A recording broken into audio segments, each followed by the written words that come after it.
Story 1. I do not care if you have cancer, my child deserves your seat.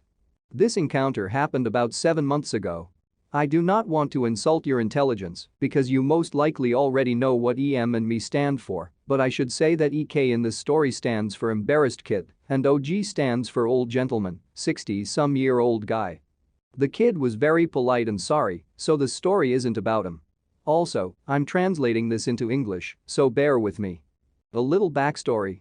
About a year ago, I was diagnosed with cancer of the nasal cavity, stage 2. The tumor was quite large, but thankfully benign, edit. People have pointed out I formulated this wrong. By benign, I wanted to shorten the fact it still did not spread into other tissue, thus it was still contained, which is what I thought the word meant. I apologize for my gaps in knowledge.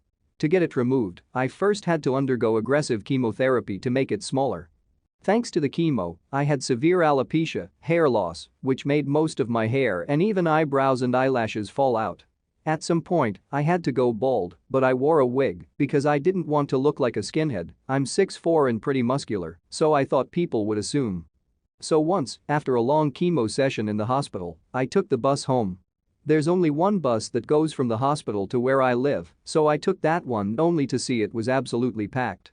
I felt like crap thanks to the chemo, so I asked a middle-aged dude to let me sit. He was very understanding and gave me his spot without complaining. If you're reading this, thanks bro. 2 stops later, enter M, a lovely whale with an I demand a parley with the CEO haircut and a 12-some-year-old kid.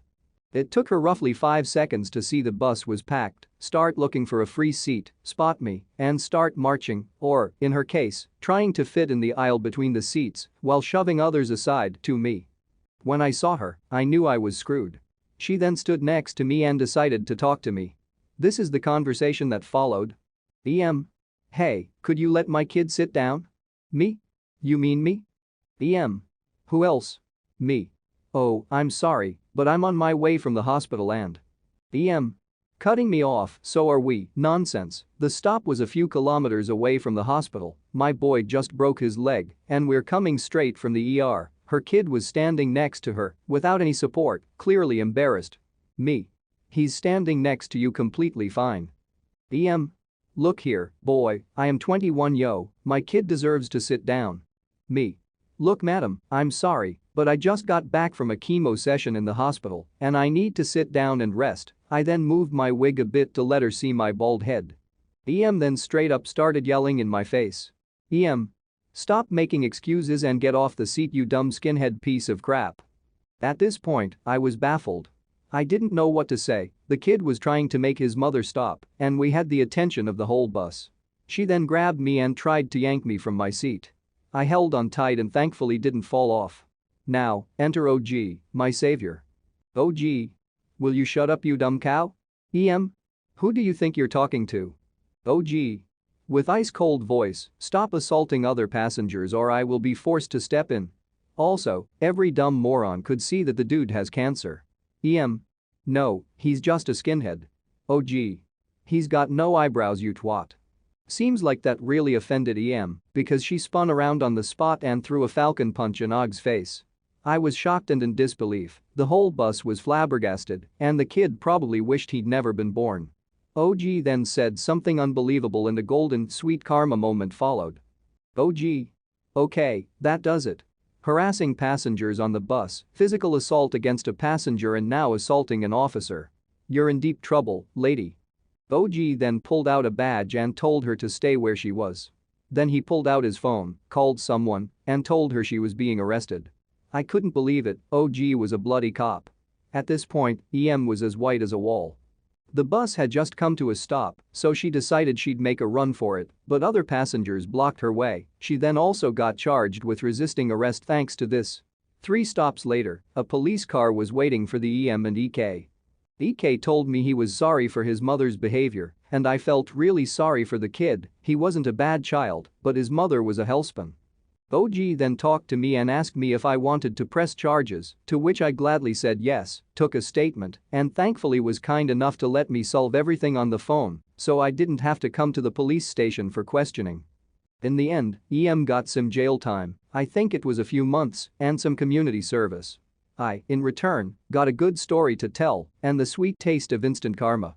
I should also note that the surgery went well, I was declared cancer-free in November, and my hair is slowly returning. Also, I don't need to wear a wig anymore. I demand a parley with the CEO haircut. Lol. Good story, my dude. Congratulations on becoming cancer-free. Congratulations on beating the cancer. Also, what the hell is wrong with the mom? I've seen some crap myself, but this definitely tops the cake. OP. Some people have serious issues, I do not know how she avoided arrest for all that time. Also, thanks, bro. The one who was cancer in this story was the mom. Poor embarrassed kid, he deserves better.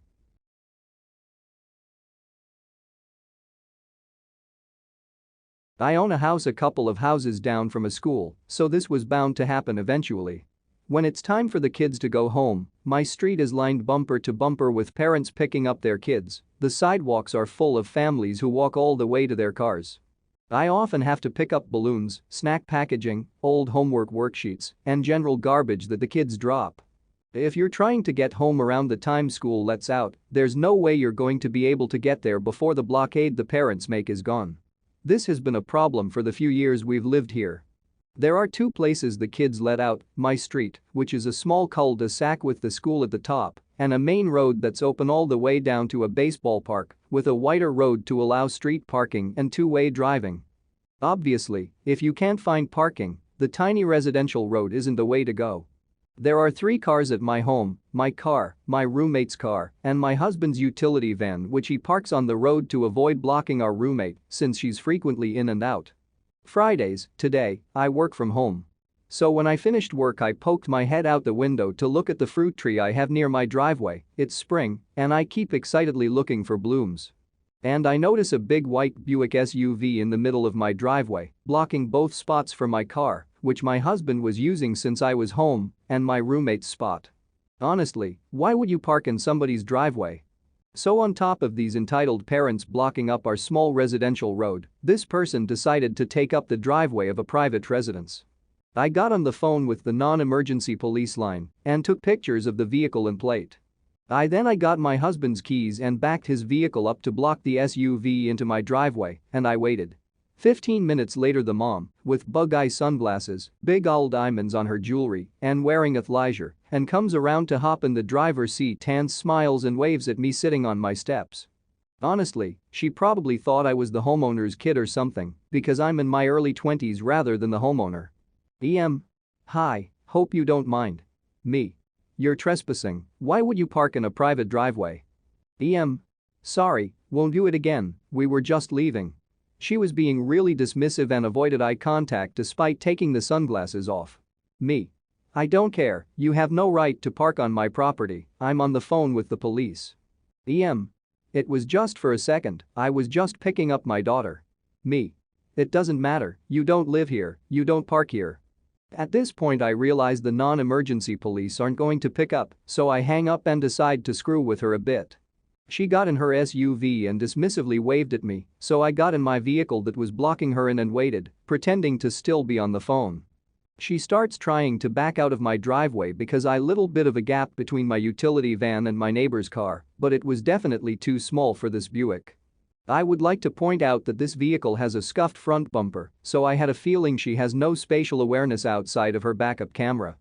Every time she backed up, I honked. Still pretending to be on the phone. She tried again, I honked again.